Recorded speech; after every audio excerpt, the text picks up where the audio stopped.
Peasant Revolt under Crown. Under this topic, we are going to see about the Indigo Revolt, which took place in the year 1859, and Deccan Riot, which took place in the year 1875. Now, let us see about what is meant by this Indigo Revolt. Nowadays, we have synthetic dyes. That is, before the introduction of the synthetic dyes, natural dyes was highly valued by the cloth makers around the world. Dye is a coloring agent which is most commonly used in textile industries. So before the introduction of this synthetic dyes, natural dyes were used. These natural dyes are obtained from the indigo plants and it is very expensive. So the European officers, in order to earn money, they wanted to become indigo planters.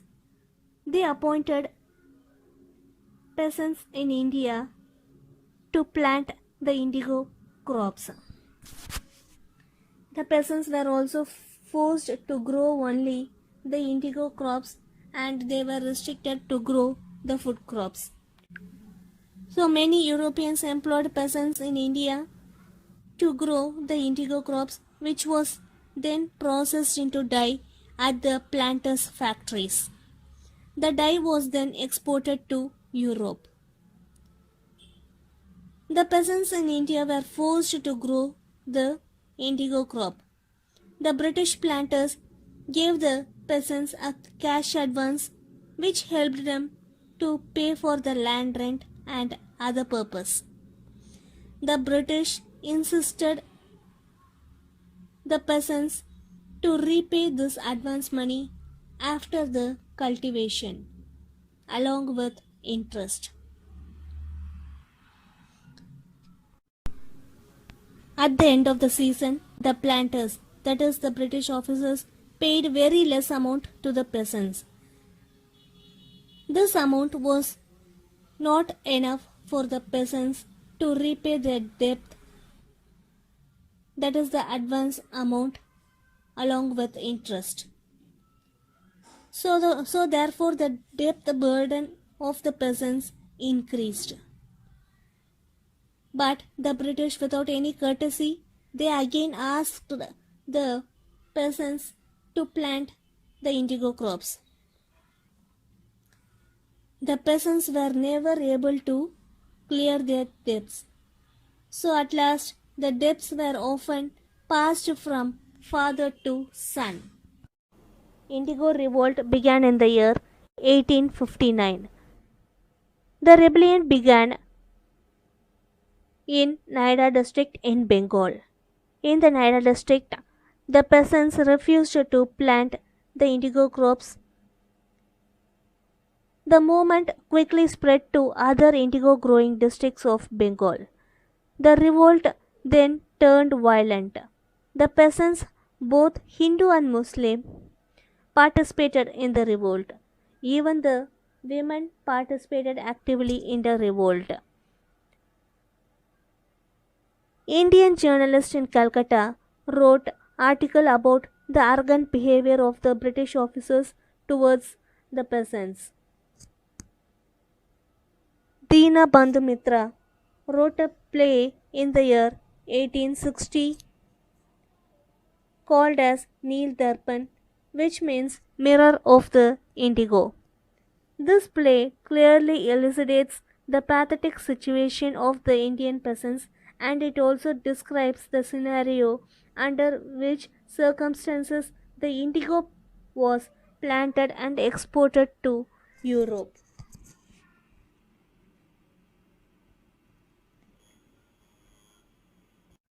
Deccan Riots 1875. Heavy taxation affected agriculture. Famine deaths increased due to the scarcity of food.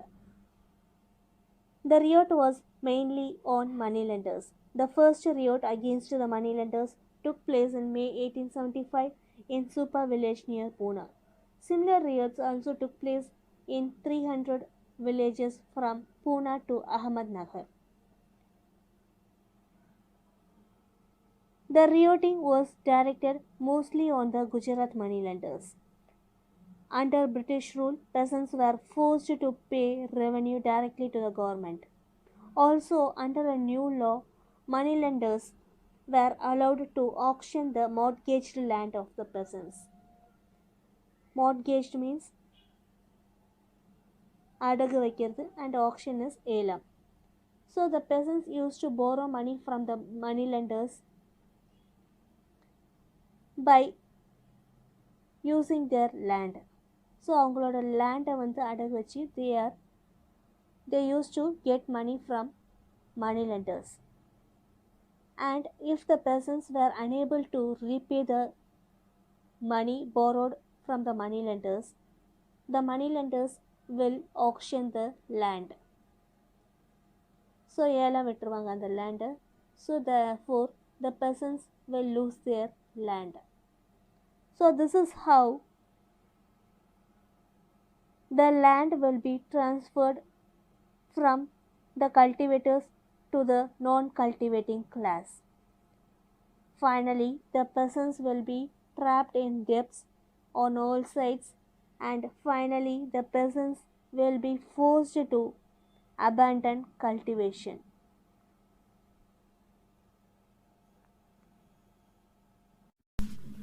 The foundation of Indian National Congress 1870 to 1885. Rise of nationalism. In the second half of the 19th century, a new social class of English educated Indians understood the importance of national politics. The Indian intelligentsia created awareness about nationalism and the need of democratic government. So this type of spreading the awareness among the people was made possible through the print media. The educated Indians started to publish the awareness through print media in both vernacular language and in English language. Vernacular language means the native language of that region. Since they published the news in vernacular language, it was able to reach the people more quickly. These educated Indians were working in various disciplines as lawyers, doctors, journalists, government employees, teachers, etc. They together started many associations like Madras Native Association, East India Association, Madras Mahajana Sabha, Pune Sarvajanik Sabha, the Bombay Presidency Association, and many others. Economic critique of colonialism. The early nationalists were not satisfied with the British economic system because the British used India as a marketplace to dump their manufactured goods from Britain. The Indians were forced to buy the British goods. So all the wealth and money of the Indians went into the hands of the British. So therefore the Indian nationalists formulated an economic critique of colonialism. Dadabhai Nauroji, Justice Ranade, and Romesh Chandra Dutt played an important role, made an analysis about the colonial economy. They clearly understood that the British was rich because India was their slave both economically and politically. Finally, they concluded that colonialism was the main obstacle to the Indians' economic development. Colonialism means acquiring political control over another country. So, because of this colonialism, India was economically underdeveloped. Objectives and methods. The Indian National Congress was formed in the year 1885 in an intention to establish an all India organization. Group of educated Indians were politically active in three presidencies, namely Bombay Presidency, Madras Presidency, and Calcutta Presidency. Evo Hume helped and he was the reason of the formation of the Congress. Umesh Chandra Banerjee was the first president of the Indian National Congress. The first session of the Indian National Congress was held on 28 December 1885. The early goal of the Indian National Congress was to develop an unity among the Indians and to be loyal to British until they achieved their goal. The techniques of the Indian National Congress includes appeals, petitions and delegations to Britain. That is, sending an authorized person to Britain to speak on behalf of India. All these were done within a constitutional framework. Now let us see the demands of the Indian National Congress towards the British. The key demands were the following. They demanded for creation of legislative councils at provincial and central level. That is, they demanded to create a legislative council at both provincial and central level, and they demanded to increase the number of elected members in the legislative council, separating judicial and executive functions. They demanded for a separate court for the Indians, reducing military expenditure, reduction of home charges, extension of trial by jury. That is, they demanded to reanalyze the judgments with the help of a jury. Holding civil service examinations in India as well as in England. They demanded to conduct civil service examination through which Indians can be appointed in government offices. Policy reforms, reconsideration of forest laws, promotion of Indian industries, that is increasing the number of industries in India, and to put an end to unfair tariff and excise duty, that is to reduce taxes and eliminate the unwanted tariff and excise duties. So these are the main demands of the Indian National Congress towards the British.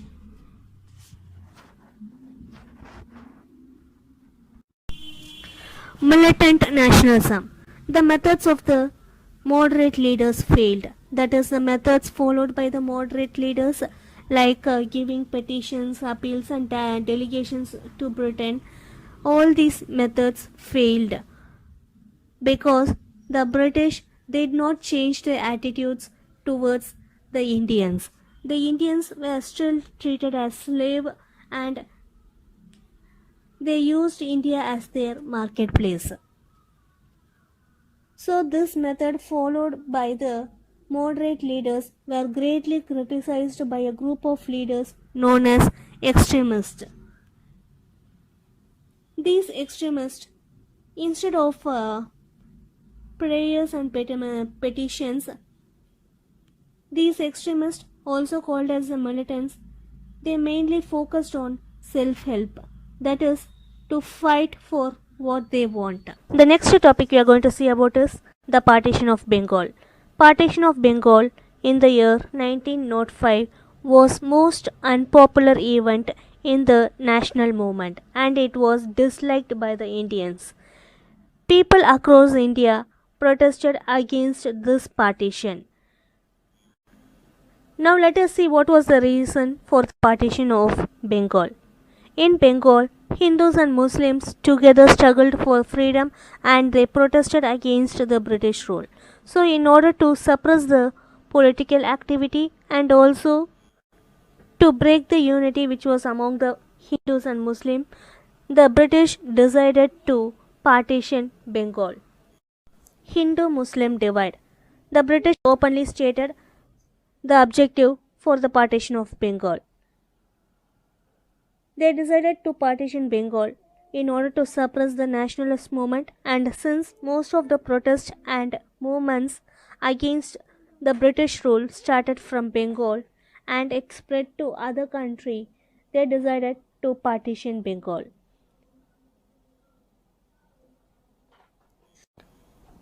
The British decided to partition Bengal into two administrative divisions.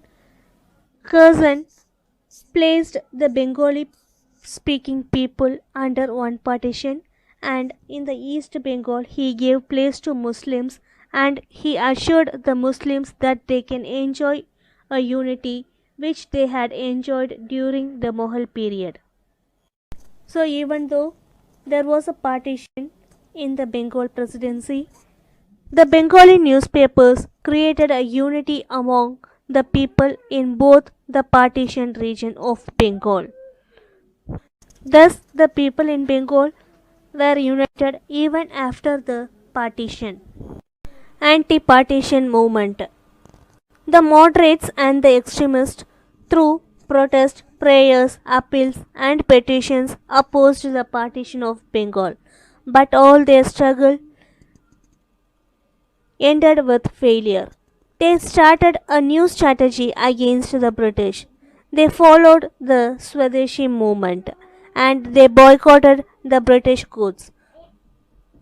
The moderates were not interested in spreading the Swadeshi movement to other states, but the extremists, who were the militant nationalists, were in favor of extending the movement beyond Bengal, and they wanted to initiate a full-scale mass struggle.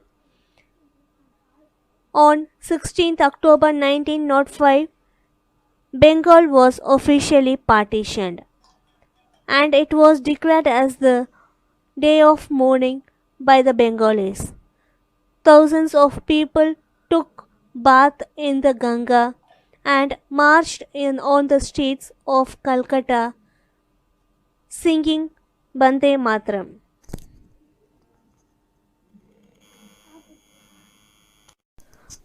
Boycott and Swadeshi movement in Bengal. Boycott and Swadeshi were always interlinked to each other because they wanted to make India self-sufficient. That is, they do not want India to be dependent on British. There were four major trends during the Swadeshi movement in Bengal. They are the moderate trend, constructive Swadeshi, militant nationalism, and revolutionary terrorism. The moderate trend. They believed that the British will provide justice and democracy. They did not believe that they can achieve independence in a single movement. So, they did not support the boycott and Swadeshi movement. Constructive Swadeshi. The constructive programs largely stressed upon self-help, which means Tankaiye Tanakudavi. It focused on building self-governance institutions that would operate free from British control. Swadeshi shops also were started all over the place, selling textiles, handlooms, soaps, earthenware, match and leather goods. Passive resistance. The year 1906 was a turning point to the Swadeshi movement. Under this new direction, the Swadeshi program included 4 points. They are boycott of foreign goods, boycott of government schools and colleges, courts, titles and government services, development of Swadeshi industries, national schools, and restructuring of the armed struggle, that is armed forces like military, air force and naval. Militant nationalism. Lala Lajpat Rai of Punjab, Bala Gangadhar Tilak of Maharashtra and Bipin Chandra Pal of Bengal were the three important leaders during the Swadeshi period, and they were referred to as Lal Bal Pal Triumvirate.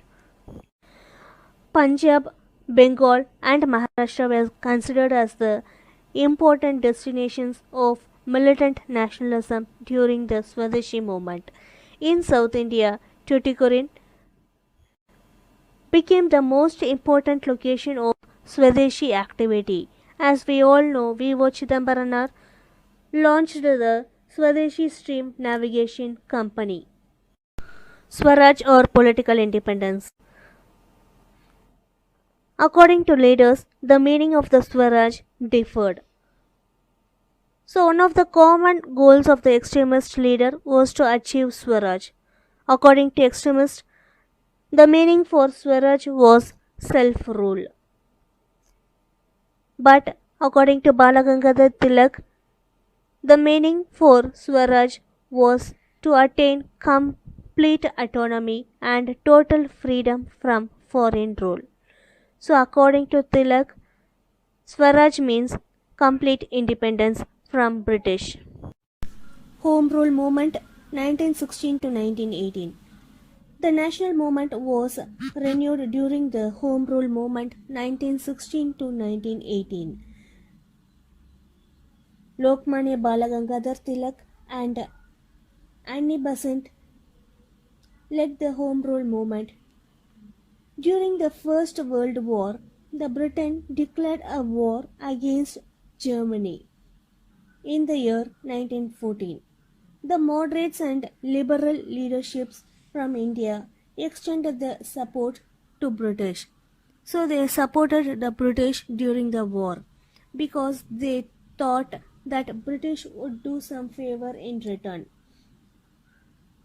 That is, they thought that the British would provide self-government to the Indians after the war. So they helped British during the war. But the British did not do any favor to the Indians after the war. So therefore, the Indians were really frustrated and a fresh call for a mass movement to pressurize the British government was accomplished. Objectives of the Home Rule Movement. The objective of the Home Rule Movement was to attain self-government within the British Empire using constitutional means. That is, they wanted to achieve self-government but within the British rule. And the second one is to obtain the status of dominion. Status of dominion means a semi-independent state, as it was given to Australia, Canada, South Africa and New Zealand. And the third one is to use the non-violent method to achieve their goals. Lucknow Pact 1916, the Home Rule Movement and the reunion of moderate and the militant nationalists had an open talk with the Muslims. So under the Lucknow Pact 1916, the Congress and the Muslim League agreed there should be a self-government in India as soon as possible. In return, the Congress accepted to the appeal raised by the Muslims. That is, the Congress accepted to provide a separate electorate for the Muslims. Electorate means a separate togudi, where the public and the elected person will be of the same community. British response. The demand for Swaraj, that is the complete independence, which was raised by Tilak and Annie Besant, gained popularity. The British used their same old method of suppressing the leaders. That is, they started to isolate these leaders from meeting the other leaders. In the year 1919, the British government announced the Montagu-Chelmsford reforms. According to this, they stated that they would provide self-government in a step-by-step process. This caused a great disappointment among the Indian nationalists. So as the Indian nationalists started to pressurize the British, in return, the British government enacted the Rowlatt Act. We have already studied what is meant by a Rowlatt Act. So, the police were given the power to arrest anyone at any place and provide strict punishments. So this was the Rowlatt Act. So the Indians were still more disappointed with the British.